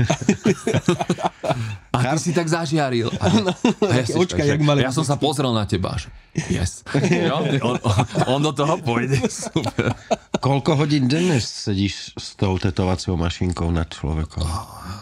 Vieš čo, je to tak, že väčšinou od nejakej tej cca 10. do nejakej 6. 7. robíme s pauzičkami a takto, ale ja tetujem väčšinou len 3 dní do týždňa. Áno, a zhruba 6 hodín zúčiš. Karpálny tunel a podobné veci. To býva. Trénuješ nejak? Máš nejaké cviky na to? Ono, to je akože veľa memečiek aj vtipoch na to, ako sú Tatery. Quasimodovia zhrbený so všetkým. Prečo sa to napadlo? Že my sme taký postupne všetci začali cvičiť. Lebo to ťa proste bolí, to, že musíš si trošku tú postúru akéby strážiť a dávať na to pozor. Ja mám napríklad tak, že niekto ako náhle vyťahne telefón, že idem natočiť, tak som sa párkrát videl na tých fotkách, že aký som, že ten chrbát, krk 90 stupňov. Akože tá tvoja poloha, ale nielen tvoja celkovo, jak tam sedíte, tak je strašná, keď potrebujem, aby si na to dobre videl, netienil si svetlo. To je najlepšie, keď robím ak tebe tú hruď, tak ja som veľa času takto. A automaticky, keď som takto, tak aj hlavu dám takto. A potom, že ale však ja sa viem na to pozerať aj rovno. A musíš si to zvedomiť a dať tú hlavu aj na druhú stranu, aby si to nejak vybalansoval. Čiže posilovňa, behanie, nejaké snažím sa cvičiť. Ešte máme dokonca takýto, sme si vymysleli my firemný benefit, že k nám chodí kamoška, fyzioterapeutka raz za týždeň, ak to chce, tak sa nechá od nej vymačkať. Takže polámať, ponaťahovať. Strašne zlaté žienia, ktoré si, akože keď sme sa s ňou poznali, tak sme si veľmi tak sadli a časom si dala tetovanie a teraz nám to vracia tým, akože tuto spazmička, počkaj, začne tam tlačiť, začne tie prstiky na nohách, takto, že ona, že dobre, no tuto to je, to cítim. Počkaj ešte túto kúsok a po tú lopatku ti dá tam niekde. Ja aj pod lopatku je to super. Čiže 10% z toho, čo ti niekto zaplatí, vlastne ide na to dať sa dokopy. By sme to mohli tak. Hej, no to musí človek tomu trošku. Tak hovorí Peťo, 30% vyplaty na drogy a ostatné v tomu vidíme. Hej, no, musíme, všetci sa snažíme nejak tak trochu hýbať, rozhýbať. Dokonca sme mali, to už bolo tak dávnejšie, chodila k nám taká pani a jogu nás cvičila. No to by sedelo k tomu krčí, čo tam predvádzate. Chvíľu nám to aj vydržalo a potom to tak raz nemal čas a už tam boli tam 2, 3, tak aj to prišlo už také zbytočné. My sme si povedali, že dobre, že už to nepotrebujeme. Áno, už sme vyjogovaní. Už sme super toto a za chvíľu mali by sme zase začať čo si robiť. Ale býva to tak, že máme akože aj s tým zápestím a takto, že bývajú mi to púka. Lebo ja len pri grafike, keď robím, mám tablet, tak mám perečko a keď idem 6-7 hodín, tak túto cítim, krč a už potom si musím zacvičiť. A to je tá robota za počítačom, že aby si nebol unavený, vieš? Áno. Ale aj tak si dolávaný na konci dňa si zničený, no. Lebo je to krč proste, to telo to schýta.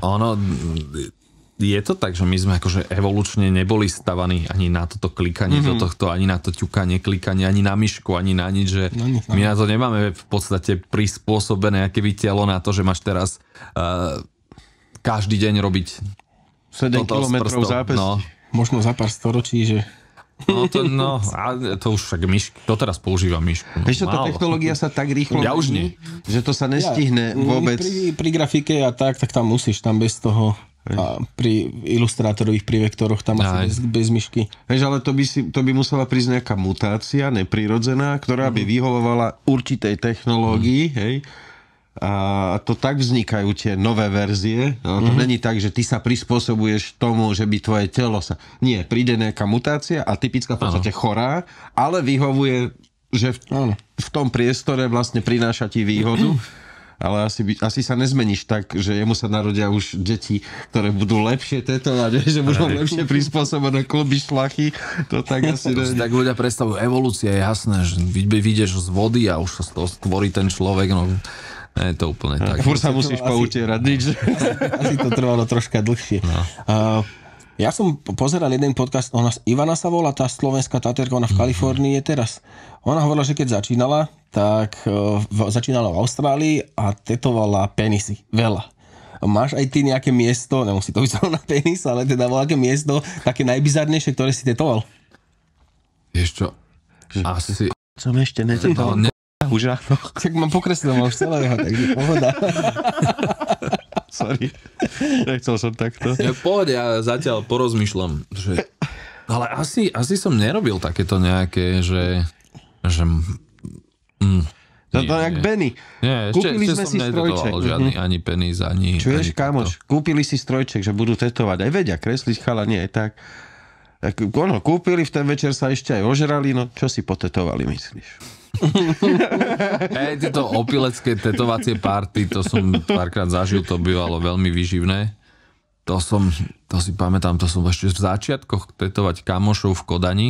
To sme mali tiež kamarátov z kapely, s ktorými sme šli nejaké turné a tak, a oni ma potom pozvali, že dojdi ku nám, my sme, že jasne, chceme ísť s priateľkou do Kodane, že môžete spať u nás a že ty nás potetuješ, že toto, tak som donesol strojček a tak a hrozná zverina. Tam končilo, že oni sa tam povyzliekali navzájom. Ja som iba robil tú supervíziu, že majte rukavice, majte toto ti vydenzifikujem, mne to isto vyhlo jeho a takto. Ale oni sa tam proste, že natáčaj ma. Jeden sa vyzliekol, prehol cestvol, druhý sa postavil zaňho a nad zadok mu tetoval, že je dobre byť a takéto akože po dánsky nejakú skrátku. A tak, vieš. To sú tie, čo si zapamätáš. No, takže... Čo všetko musíš spĺňať na to, aby si mohol byť tater, okrem talentu samozrejme nejakého?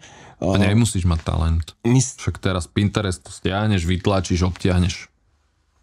Vieš čo? Ale nesmú sa ti teraz ruky napríklad. Ale to nie je o talente. Toto vôbec nie je pravda. Ja som teraz však vlastne od teba ten strojček som kúpil pre manželku a skúšal som s tým spraviť rovnú čiaru a vôbec to nie je jednoduché spraviť s tým strojčekom rovnú čiaru. Skúšal si najskôr s perom rovnú čiaru? Áno, ale s perom spravíš, kámo. S hentým je to fakt, že to není to isté, jak s perom. Je to iné, ale ako tak sa hovorí, že ten talent je akože nejaká tá časť toho, ale potom tá drina, vieš, ako aj na tú gitaru sa naučí každý hrať a niekto proste má tú víziu, nápady a inovatívny prístup, ale vieš, sa naučí každý, kto trochu viac chce, že... Ja si hovoril, že si na basu hral v prvej kapele, očividne teraz hráš niečo iné. Teraz tam kričím. Teraz spievaš. No, spievam. Dobre. Ja viem, ja si občas spievam. To je to nešťastie, keď máš... Ja závidím tým, ktorí nevedia spievať a nemajú hudobný sluch. Lebo ja neviem moc spievať, ale viem, že to počujem, ako zle spievam. Ale akože viem, že keď to tiež viac trénujem, venujem tomu viac času a snažím sa, takže je to celkom schopné. A keď akože na to kašlem a potom kde si prídem a že sa chcem kde si zaspiať, alebo teraz mali dokonca že v škôlke takú akciu a že máš nejakú pesničku a že s Viným Zosinom sme si občas spievali František Dobrota tu od Buty, že tak to by som mohol zaspievať, že jasné, dobre, že prídi na toto, oni si to nacvičili, mali pre deti akože normálne takú, boli tam viacero rodičov plus nejakí spoluhráči toho Juraja, toho rodiča, ktorý akože pre deti tam robieval občas aj hudobnú a takto, tak som prišiel, chytil ten mikrofón a to bola katastrofa. Ja som počúval, že to... Ďakujem, idem tetovať. A nevedel som vôbec sa dostať do toho tónu a ja, že toto je strašné, vieš, a okolo kopa detí a rodičov a všetci sa na mňa pozerajú, ako falošne spievam. A veľa z nich, akože viem, že to bolo vlastne, že Cvernovka, že je to také umeleckejšie prostredie a si sa trošku tiež veľa z nich vyzná. Sa dívam, že... Ale nezbili ťa. Dobre. Akože nezbili, ale tak a ty máš aj tú kapelu, že? A ty tam spievaš, že no, spievam, no. Tak už vedia, že asi ako to je spievam. ten, čo dobre tetuje. Tak ja hovorím, že ja som vokalista viac ako spevák a od začiatku som tak vedel, že viac to dám cez to nejaký ten výraz, ja neviem, že skôr by som sa uchytil v metale a v niečom ukričanom alebo v hip-hope, kde sa proste nemusíš až tak, že tú rytmiku dáš a aj to nejak ten text vymyslíš, aj to odprezentuješ na tom pódiu, ale s tým spevom, natriafaním tých tóní, to je pre mňa už ťažšie, takže toto sa ani ja nejak nehrniem ani. Dobre, takže keď neviete spievať a nie ste hluchí, netrápte sa. Nie, choďte, robte hip-hop alebo metal, grindcore, krás, proste ručte do toho, kričte. Ale čo aj spievaj falošne, no čo, keď ťa to baví a nemáš z toho oné, však podľa mňa, keď teraz za chvíľu príde niekto, kto bude spievať tak falošne, že sa to všetkým bude páčiť. Pipo mi púšťal kapelu, kde spevák spieva punková anglická, falošne ten spevák spieva. Ale v podstate má na tom postavené fakt, že takú tú farbu to nie je ten, čo vyzerá grátko. Áno, tuším. A pošlím a hovorím, ale áno, ale to úplne proste z toho ide presne tá atmosféra toho punku klubového. Idols. To je brutálny. A oni sú takí vyhypnutí teraz a on má presne takýto, on to tak deklamuje niekedy, tak to proste tak tlačí, občas to proste ide si to po svojej linii. Ono to má takú atmosféru toho, jak keď vieš v stredoveku takí tí prišli do dediny a zaspievali príbeh a on presne to tam taká tá jak keby nenacvičenosť, ale u neho to úplne nakoniec pochopí, že to je zámer. Podľa mňa takýto je aj Tom Waits napríklad. Áno. No on je proste, že on to tam niekedy úplne divné, celé zlé, netriafa to, ale keby náschval a keby to niekto iný spravil, tak sa pozrieš, že to nevyznie. Že to čo, že sa chod domov, ale proste u nás ti padne sanka, že to je, že je tam niečo strašne zle, čo ma priťahuje k tomu, že ešte viac si to napočúvam. Ja som mal takto Daimandu Galás, mi raz niekto donesol, to už je 15 rokov. Vieš čo, ona je operná speváčka v podstate, ale ona spieva také metalové. Falošne. Nespieva falošne, ale tiež sa hrala s hlasom tak, že chvíľami si mal pocit, že to nezvládla. Ale ty až vlastne, keď celú tú skladbu dopočúvaš, tak pochopíš celý ten kontext. To tam proste má nejaký význam. Jasné. Dobre. A ona je akože, to je topová spevačka, ale tiež ja ako amatér som veľakrát mal pocit, že tak divno spieva, vieš, také divno, to zrazu nepasuje, no ale to je proste ako celok skladba nakoniec pochopíš. To by sa ti veľmi páčilo teraz, čo sme boli v Kubíku, boli Ni z Francúzska, taká kapela. A ja som to prvýkrát počul aj Pipo, kámo, každých 15 sekúnd zmenili rytmus v pesničke. To, pre teba by to bolo, ty by si tam nevydržal, ani pol pesničky by si tam nevydržal, ani pol pesničky by si nevydržal. Ale bolo to hovoria, že ty nepiješ, budeš nás voziť na koncerty, na vaše, jasné. Také tabletky ešte nevymysleli, kámo. Úplne super to bolo. A potom ešte bol Vojdi, bola pred kapela, to asi poznáš, hrali aj na fade. Nepoznáš, oni boli aj na fade taký. No tak možno, hej, ale tak na fade. To je taký tá prúpovidka, že na fade nechodí kvôli kapelám. Ale to nehovor, to nesmeš povedať, to musím vystrihnúť, lebo Rádko to nemôže. Ale ty máš medzi tými kapelami kamarátov. Ale dobre. Musíme vysvetliť, že to nemôžeš tak brať. On by chcel, aby za kapelami chodili a ja mu hovorím, kámo, ale ty si vytvoril niečo, čo má proste to už presiahlo No, a to sa stalo miestom, kde sa raz za rok, raz za dva tí ľudia stretnú. Oni to proste s tým nič neurobíš. Rádko, nehnevaj sa. Ja počúvam tie kapely, ale je to, no my sme z Let's Get Fat s tou kapelou sme zavolali hrať na Brutal Assault. A my sme v podstate mali, že Brutal Assault v podstate zadarmo v backstage s tými veľkými kapelami, že to bolo, že wow, úžasné, akože hrali sme tam v nejakom tom cirkusovom stane po obede, proste, že žiadny dobrý čas, nie nič, že OK. A my sme vedeli, že o polnoci majú hrať na fade kamaráti z Talianska, s ktorými sme hrali viacero koncertov a my ich chceme vidieť. Tak my sme proste prišli na ten Brutál, zahrali sme ten náš set, pozreli sme si ešte asi jednu kapelu, čo sme fakt chceli vidieť, čo hralo nejakej 6. 7. Nasadli sme do dodávky a išli sme z Brutal Assaultu na FAD, aby sme stretli tých kamošov. A aby sme zažili FAD. Čo? Jaká kapela to Stormo.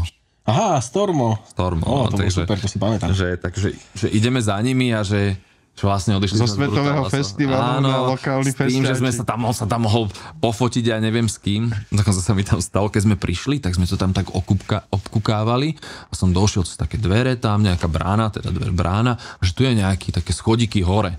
Že vyzeral pódium, som tam vyšiel a ja som zrazu tam stal na pódium vedľa nejakej kapely, vieš, tam vzadu, čo tam všetko vpredu strašne veľa ľudí, to bol ten hlavný stage, tam hrala nejaká kapela a ja som normálne, že jak... Máme tu hostia. A som začal, a nie, tam si ma nikto nevšimol, ale ja som mal taký ten pocit, ako keď niekam vojdeš a všetci stichnú a pozerajú sa na teba, jak v koubojke v bare. Nový človek. Ja som normálne, že na chvíľu sa mi podľa mňa zastavil ten kokot srdca a začal som tak cúvať k tomu hodemu. Som to ťa len tak vyšiel, že... Jak Homer Simpson, keď zacúval do tých... No, to som bol ja vtedy. To som bol ja. Akože som si úplne istý, že nikto si nevšimol, že sa tam niekto objavil, to tam nemá čo robiť a veľa razy je tam na boku, akože sú tam tí ľudia, nejakí technici a tak, že nie je to nič nezvyčajné, ale pre mňa to bolo, že kam idú tieto schodiky a zrazu. No. Dobre. Tak, ale pekný zážitok. Časovo sme tak, že nemôžeme to už naťahovať, lebo to aj tak ľudia 25. nedopozerajú. Hodinu 25 ideme. Tak poďme k niečomu, ak si máš otázky, ktoré by si vyslovene ešte chcel. Nie, nemám nič. Jediné ešte k tomu teda, že čo potrebuješ na to, aby si bol ten tater, lebo kto si mi neodpovedal, si preskočil ku kapelám, okrem talentu. Strojček, farby, ruka. Nie, ale myslím, že potrebuješ mať nejaké kurzy alebo niečo, alebo jednoducho ja si teraz poviem, že chcem ísť tetovať, idem si otvoriť živnosť a tetujem. Asi musíš mať hygienický preukaz. No toto je, áno, musíš mať takéto, aj ideš na ten úrad zdravotnícky, jak sa to teraz volá. No a na neho nemusíš preukázať, že máš nejaký kurz? Ono je to teraz, ja poviem takú genézu trošku toho, že čo ja zatiaľ tetujem, ako sa to vyvíjalo. Keď som začínal tetovať, tak všetci museli mať štempel od nejakého štúdia, ktoré mohlo dávať certifikát na tetovanie. To znamená, že z ministerstva. Výučný list, proste remeselný. To bol certifikát, to bol iba certifikát. Lebo nikde neučia akože tetovať, ale akože že si prišiel do tetovacieho štúdia, ktoré malo tú akreditáciu a oni ti dali štempel. A viem, že proste ja som u toho Štotýho vtedy začínal, tak on začínal vtedy, kedy ten chalan, ktorý dával tú akreditáciu, čo mal, tak on sa ním prišiel, že ja mám teraz k tebe chodiť na kurz, lebo si to teraz vymysleli, že no dal mu peniaze za ten kurz, on mu dal štempel. 2 mesiace na to povedali, že už to netreba. On vyhodil neviem koľko peňazí za to a že je to voľná živnosť. Teraz najnovšie prišli s tým, že je to zase viazaná živnosť a že zase treba mať ten certifikát, tak veľa štúdií začalo dávať zase certifikáty ľuďom, čo si chceli otvárať toto štúdia. A teraz prišli nie, že vy musíte mať kozmetický kurz. Neviem, ročný alebo dvojročný. A my, že, aký kozmetický kurz? Že my sa máme teraz vyučiť za kozmetičky? Tam ide o tie hygienické, asi, chápem to, ale logiku základnú to má, ale... Áno, len proste nie je nič, čo sa týka akože tetovania, nemajú to nejako inštitucionalizované a sme taká ako keby trochu šedá zóna a prídeš na jednu hygienu, tam chcú, alebo aj na živnostenský, tam ti povedia, že nie je voľná živnosť, jasné, tam ti nie je viazaná živnosť. A čo má mať? Ja neviem, čo máte mať vyštudované.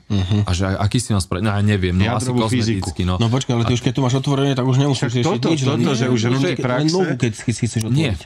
Nie. Teraz to prišlo s tým, že že tak a vy tu tetujete teraz a vy nemáte kozmetický kurz, že nikto doteraz, čo som tu 10 rokov nechcel kozmetický kurz nikde od hygieny, od ničoho, tak teraz riešime, že ideme robiť pritom by som chápal, takéto veci. Ja by som chápal, že by vytvorili nejaký test základný, kde by bolo, keď ideš tetovať, musíš použiť tieto zásady, hej, a bude tam vypísaných 15 blbostí a 7 fakt podstatných vecí. A ty, keď už máš tu práve, že hygienu, musíš aj dezinfekcia. A keď tieto veci vieš, tak ho vypíšeš ten text ľahko. To by som chápal. To je jednoduchý proces. No, ono toto aj je, že vlastne my spolu chodíme s kozmetičkami, bazenármi, saunármi, pedikerkami a takto, že nám rozdajú testy, akože viacero tých druhov a tam máme, že také klasické, že je lepšie akože nastriekať dezinfekciu a nechať uschnúť, alebo ju utrieť a také akože, veci a že to naučíš, že dostaneš od nich nejaké potvrdenie. To by som chápal fakt, že nejaké akože základné princípy, sme si akože všetci prešli, ale to nie je nejako naviazané na to, že akože na to ako keby, že živnosť, či voľná, alebo viazaná, či musíš mať nejaké to vzdelanie. Takže teraz najnovšie, alebo posledné je, a to viem, že viacerí hovoria, že ale to nedáva vôbec zmysel, lebo že my ani že ide o nejaké porušenie tej integrity kože ale my v podstate, že to nie je problém, že čo môžeš človeku spôsobiť akože za problém, akože estetický v podstate problém, Áno. ale ja som sa nestretol s tým, že by niekto spôsobil nejaké vážnejšie zdravotné problémy. Môže sa stať, že sa nejaká časť tetovania zapáli, alebo tak. Estetiky. No to tiež zase, že je to v podstate, že skôr k niečomu viac umeleckému, ako k tomu, ja neviem, chirurgickému, no. Že je to také zvláštne, takže nie sme ešte úplne zaradení, lebo akože tetovanie bolo vždy tak na okraji tej spoločnosti, až posledné roky je trošku viditeľnejšie, že nikto sa o to moc nezaujímal. Takže... Tetovanie je super. Keby som vám viacej času a peňazí, som u teba každý deň. A keby si mal viacej kože? Kože je dosť, som veľký, prosím, tie koži je ešte dosť. Ešte krk celý tvár, to je pravda. Dobre, ja si myslím, Nielen dobre, úplne super. Zase. Tak. Jak si sa cítil u nás? Super. Páči sa ti naša pracovňa? Je to akože, ja som si tak hovoril, že videl som to na YouTube, som si to pozeral, že zaujímavé toto prostredie, ale už som párkrát, že niekde bol aj v nejakých lokálnych televíziách alebo desiach, že často to bolo, že ten pekný kutík a celé to bolo také, že takto ti svietilo do očí alebo niečo a to je to také veľmi príjemné. Tuto my tu máme normálne, že nejaké vegánske občerstvenie tu majú chalani pre mňa. Je na pračke, takže sa cítim ako v práčovni na onom. Že... A mňa prekvapili, sú to trešte pečené vegánske na vegánsky spôsob, vyrobené z kvasníc a má to trochu nádych. A tam nesmie byť ani ryba, hej? Ty neješ žiadne... Nie, tam nič. Ani aj moja manželka je vegetarián, nie je vegán. A počkaj, ale vegetariáni jedia ryby, nie? Nie, iba kresťania. Oni im vadia tie ryby, proste, že všetky zvieratá sú v pohode, ale tie ryby. Presne. To zase nejaký národ, Židia nejedia ryby, že niečo, Peťo to tu minule spomínal, že to sa považuje za špinnosť. Kresťania to majú alebo nejaké iné náboženstvo, to majú za čisté mäso a nejaké iné náboženstvo má ryby za špinové. Toto je celkom vtipné na kresťanstve a islame, že ten istý boh, to je také memečko a že jednému povie, že ty nesmieš jesť bravčové a ty nesmieš jesť zase takéto a ty nesmieš piť alkohol a ty nesmieš robiť toto. A že proste si to úplne protirečí a že ten istý boh. A že... No aby sa nepobili. Aby sa nepobili. Ty máš ten chlast, ty máš to hulo, vieš, že ty máte ten hašiš tam. Máte to bravčové a áno, a ty budú žratý takže im to podelil. Vždycky na konci môže host teda mal by povedať nejaký message ľuďom. Ale nielen ľuďom, treba z partnerke chceš, že som v podcaste a chcem ti... Mama som stavka.